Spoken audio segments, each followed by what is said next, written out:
श्री स्वामी समर्थ. आपल्याला नेहमी कुठल्याही कामात अडथळे निर्माण होत आहेत का? तर करून बघा हा उपाय.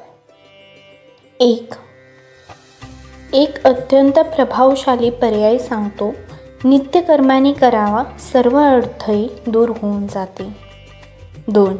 दर गुरुवारी असे 5 गुरुवार सकाळी 11 वाजेच्या आत दत्त मंदिरात जाऊन दर्शन घ्यावे. 3. पहिल्या गुरुवारी पिवळे वस्त्र दान करावे. 4. दुसऱ्या गुरुवारी पिवळे पेढे दान करावे. 5. तिसऱ्या गुरुवारी पिवळी फुले दान करावी.